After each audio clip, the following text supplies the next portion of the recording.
और खबर ऐसी है जो चौंकाने वाली है। उड़न तश्तरी के पीछे रफाल लगा दिया गया है। उड़न तश्तरी का नाम आपने सुना होगा। कुछ इस तरह की उड़न तश्तरी जो भारत में देखी गई, भारत के आसमान में देखी गई। अगली तस्वीर दिखाइए जरा। ये आप देख रहे हैं, ये उड़ते हुए जो नजर आ रही है, ये बताया जा रहा है ये क्या चीज अचानक ये गायब हो गई है। फुल स्क्रीन लीजिए जरा इसको।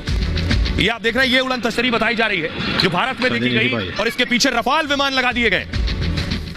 और ये आप देख रहे हैं इंफाल एयरपोर्ट की तस्वीर, मणिपुर के इंफाल में इसे देखा गया। आइए मैं आपको दिखाऊं।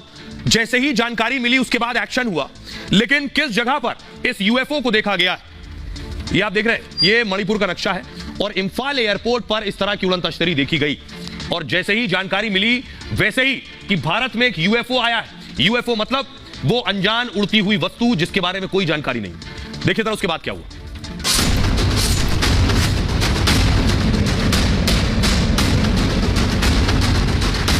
भारत में उड़ती दिखी उड़न तश्तरी।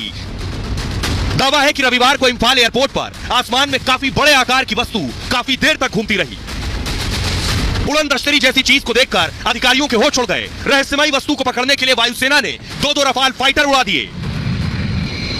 रफाल विमान काफी देर तक अनजान विमान को खोजते रहे, लेकिन तब तक उड़न तश्तरी जैसी चीज गायब हो चुकी थी। सवाल यही है, इंफाल के आसमान में दिखी वस्तु क्या थी? क्या एलियन धरती से संपर्क करने की कोशिश कर रहे हैं? आइए आपको बताता हूं भारत में यह उड़न तश्तरी किसने देखी सबसे पहले, कैसे जानकारी मिली और उसके बाद कैसे खबर दी गई। ये इसलिए बड़ी खबर है क्योंकि इससे पहले इस तरह की जानकारी नहीं मिली। ये आप देख रहे हैं, ये इंफाल एयरपोर्ट है। 19 नवंबर को मणिपुर के इंफाल में रहस्यमयी वस्तु दिखी। इंफाल एयरपोर्ट के ऊपर यूएफओ उड़न तश्तरी जैसी चीज दिखी। यूएफओ यानी अनआइडेंटिफाइड, यानी जिसे पहचाना ना जा सके, फ्लाइंग ऑब्जेक्ट, उड़ती हुई चीज। दावा है कि यूएफओ जैसी वस्तु करीब 1 घंटे तक उड़ती रही। दोपहर 2:30 बजे सीआईएसएफ के जवानों ने आसमान में उड़न तश्तरी के बारे में जानकारी दी। सीआईएसएफ यानी केंद्रीय औद्योगिक सुरक्षा बल। एयरपोर्ट की जो सुरक्षा की जिम्मेदारी है वो अमूमन सीआईएसएफ के हाथ में होती है। सीआईएसएफ के जवानों ने पूरी जानकारी एटीसी के अधिकारियों को दी, यानी एयर ट्रैफिक कंट्रोल को जानकारी दी कि आसमान में कोई चीज उड़ रही है। इंफाल एयरपोर्ट पर फौरन विमानों की उड़ान पर रोक लगा दी गई। एयर इंडिया की 2 और इंडिगो की 1 फ्लाइट को लैंडिंग की इजाजत नहीं दी गई एयरपोर्ट पर। इंफाल आने वाली 2 फ्लाइट्स कोलकाता डाइवर्ट कर दी गई फौरन। उड़ान पर रोक लगने से करीब 1000 यात्री प्रभावित हुए। कुछ यात्रियों को विमान के अंदर ही 3 घंटे तक इंतजार करना पड़ा। इंफाल एटीसी ने यूएफओ देखने की जानकारी वायुसेना को दी। सुरक्षा कारणों से एयर स्पेस का पूरा नियंत्रण वायुसेना को उस वक्त दे दिया गया, यानी वायुसेना को जानकारी दी गई। हमारे साथ एक्सपर्ट सृजन पाल जुड़ रहे हैं। सृजन पाल जी, जरा दर्शकों को बताइए कि ये यूएफओ, पहली बार सुना है कि भारत में यूएफओ देखने को मिला। ऐसी कोई चीज होती है? ऐसा संभव है, मुमकिन है?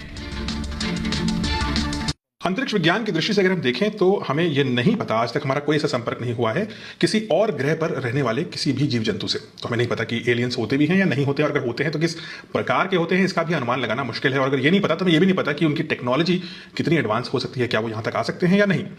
लेकिन एक चीज ध्यान देने, अगर हम आंकड़ों की बात करें तो ये ध्यान देने वाली बात है कि पूरे ब्रह्मांड में लगभग 2 ट्रिलियन यानी कि 2000 अरब ग्रह हैं, कम से कम, इससे ज्यादा ही होंगे। यानी कि 2 के बाद 12 शून्य लगाइए, इतने ग्रह हैं। इनमें से क्या कुछ ग्रह ऐसे हो सकते हैं जो हमारी पृथ्वी जैसे हों? तो अगर ऐसा कोई ग्रह हो जहां पर एलियंस रहते हों और वो हमसे टेक्नोलॉजी में आगे हों, तो संभव है कि वो हमसे कम्युनिकेशन स्थापित करने की कोशिश करें।